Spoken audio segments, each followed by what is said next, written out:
Très bon réveil à chacun et à tous. Nous sommes le jeudi 22 février de l'an 2024. Bonjour et bienvenue dans la revue des titres des quotidiens, paru et parvenu à la rédaction de votre télévision. Et nous commençons comme d'habitude par le quotidien Maison d'Abarou qui titre en manchette ce matin l'honorable Alassane Sabi Karim à propos du non-achèvement des travaux du pont de Kankou.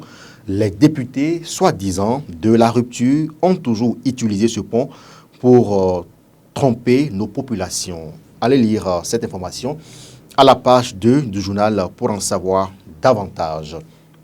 Mise en service du guichet unique informatisé de la mairie de Parakou, la coopération suisse et la DECOB soulagent les peines des populations. Nous passons à présent au quotidien L'Indépendant qui nous informe ce matin. Dernier hommage au professeur Paulin Hontondi, Boniaï a reçu hier une délégation de l'ANSALB. Assemblée nationale, ouverture hier de la première session extraordinaire de l'année 2024.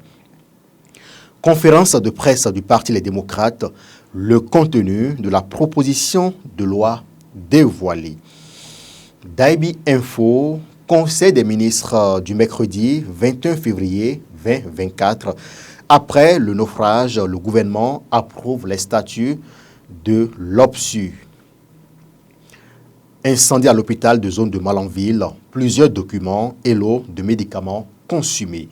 Assemblée nationale, l'honorable Nourenou Achadé introduit une proposition de loi sur le code électoral.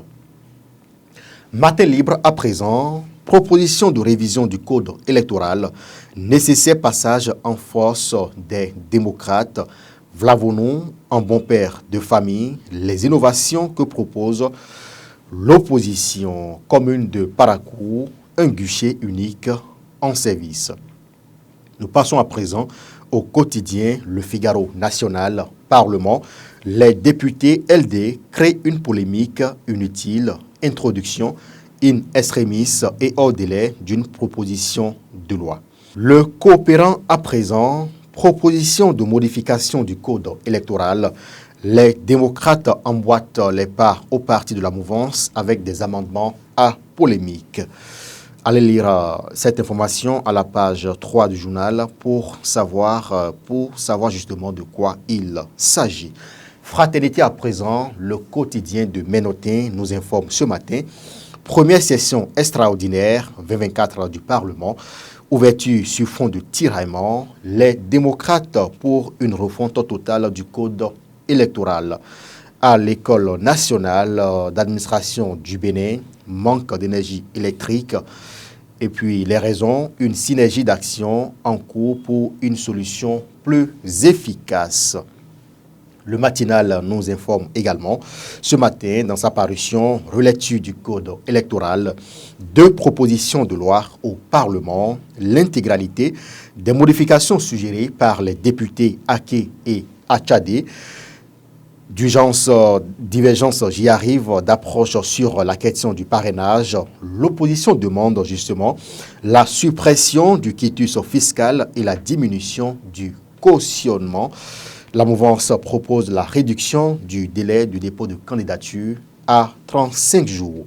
Asphaltage à Fidrosset et à Tobin, plus de 35 km de route à aménager. Les 4 vérités. Première session extraordinaire de l'Assemblée de l'année 2024 à l'Assemblée nationale. Débat houleux à l'hémicycle hier. Vlavons-nous reporte la séance à lundi prochain. Et nous passons à présent au quotidien Le Grand Regard. Relecture du code électoral. Une bataille rude et très risquée pour l'opposition. Modernisation de l'administration communale. La mairie de Parakou dotée d'un guichet unique informatisé. Incendie à l'hôpital de Malanville. Le feu ravage documents et matériels médicaux. La Nation à présent, le service du quotidien public. Projet de chantier routier à Cotonou et environ. Fidrosset et Tobin accueillent l'asphaltage. Révision de la Constitution et ou du code électoral. la première session extraordinaire de 2024 ouverte au Parlement. Les travaux se poursuivent lundi prochain. Et pour finir avec le quotidien, Maison d'Abarou qui nous donnait également à lire ce matin à sa manchette. Après le dessert du député Abel Sabi Sorokou, son suppléant Abou Torou installé. Constitution béninoise, 60 députés veulent la révision en procédure d'urgence. Ce sera tout pour ce matin. Vous l'avez compris, mesdames et messieurs, les journaux dans leur ensemble ce matin ont traité justement de la révision et de la modification justement du code électoral étudié hier au Parlement. Et puis cette révision, les travaux sont renvoyés pour le lundi prochain. Merci de nous avoir suivis. Merci aux équipes de réalisation, Kurt Zamba. Prenez le rendez-vous demain pour un nouveau numéro.